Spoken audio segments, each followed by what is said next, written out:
নমস্কার, আমি শর্মিলা। আপনারা সবাই কেমন আছেন? বঙ্গকন্যা ব্লগে আপনাদের সকলকে স্বাগত। আজ শুক্রবার, সন্ধে এখন প্রায় 6টা বেজে গেছে। আমি এপাশে একটু চিকেন কাবাব করব বলে এখানে কটা চিকেনের লেগ পিস নিয়ে নিয়েছি। এই ঠান্ডা ঠান্ডা ওয়েদারের মধ্যে বলুন, একটু এরকম চিকেনের কাবাব মন্দ হয় না, তাই না? তো এখানে চিকেনের কাবাবগুলোর মধ্যে আমি কিন্তু টক দই, যাবতীয় যা মশলা লাগে, একটু হলুদ, গুঁড়ো লঙ্কা, গোলমরিচ, একটু আদা রসুন, ধনে জিরে গুঁড়ো সমস্ত কিছু মাখিয়ে নিয়েছি। এইবার কাবাবের একটু মশলাটা ওপর থেকে ছড়িয়ে দিয়ে একটু জাস্ট মাখিয়ে নিয়েই আমি এবার এটা রেডি করব। আর হ্যাঁ, এটা কিন্তু আমি ম্যারিনেট করে রেখেছিলাম কিন্তু দুপুরবেলাতেই। আর জাস্ট কাবাবের মশলাটা দিয়েই এরপর আমি এটা স্টার্ট করে দেব। যে কোনো জিনিস করতে গেলে একটু ম্যারিনেটটা বেশিক্ষণ সময় ধরে থাকলে না ভেতরে মশলাগুলো ঢোকে। তো সেই কারণে কয়েক ঘন্টা ফ্রিজের মধ্যে রেখে দিয়েছিলাম। বার করার পরেই একটু মনে হলেও একটু গুঁড়ো লঙ্কা ওপর থেকে ছড়িয়ে দিই। একটু লাল লাল না হলে ভালো লাগে না দেখতে। তো যেমন দেখতেও সুন্দর লাগবে, তো খেতে তো দারুণ লাগবেই। তো একটু রঙের জন্য একটু গুঁড়ো লঙ্কা দেওয়া। এরপর আমি এটা কিছুক্ষণ একটু রেস্টে থাক, তারপর রেডি করি। চলুন। ওপাশে আমি স্ট্যান্ডটা রেডি করে নিয়েছি।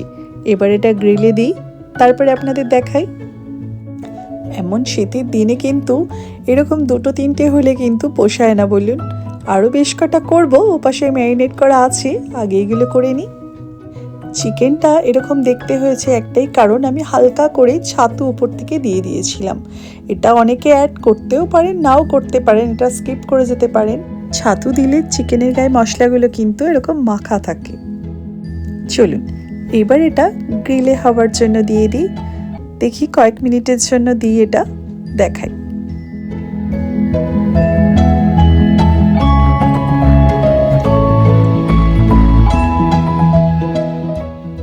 আমি এখানে 20-21 মিনিটের জন্য দিয়ে দিয়েছি।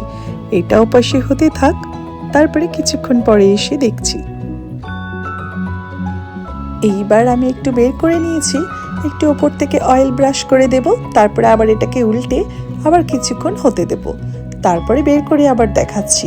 আর লাস্টের দিকে একদম যখন হয়ে আসবে, দেখলেই বুঝতে পারবেন কতটা এটা সুন্দরভাবে এটা হয়ে গেছে।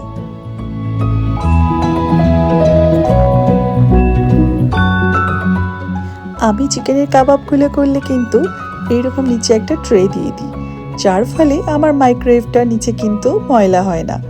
তো এটা আমি আমার মতো করেই বানাই। তো দেখাই তারপরে আপনাদের। চলুন।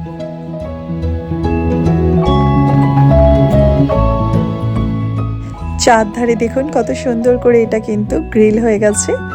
এরপরে আর একটু দেব, তারপরে বের করে আপনাদের দেখাচ্ছি।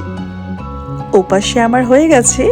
এবার দেখুন বের করার পরে আমি কিন্তু এটা গ্যাসের ওপরে কিন্তু একটু ওভেনে হালকা করে একটু আগুনের মধ্যে সেঁকে নিয়েছিলাম, যার ফলে একটু পোড়া পোড়া ব্যাপারটা একটু হালকা থাকে, তাতে দেখতেও ভালো লাগে আর খেতে তো অবশ্যই ভালো লাগে।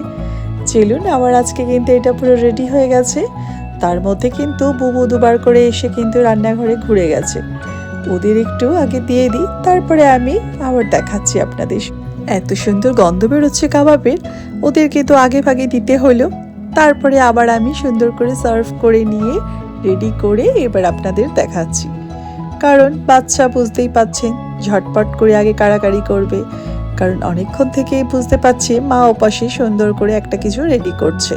আর যেখানে চিকেন, আর কেন দেরি হয় বলুন। প্রথম যে 3টে কাবাব করেছিলাম সেটা কিন্তু গ্যাসের মধ্যে কিন্তু আমি হালকা করে একটু পুড়িয়ে নিয়েছিলাম। আর এই কাবাবগুলো কিন্তু আমি পোড়াইনি, পুরোটা মাইক্রোওভেনে গ্রিল হয়েছে। দেখুন সুন্দর কিন্তু হয়েছে, তাই না? বেশ, আমার তো ভালোই লাগছে। আপনাদের কেমন লাগছে কমেন্ট করে জানাবেন।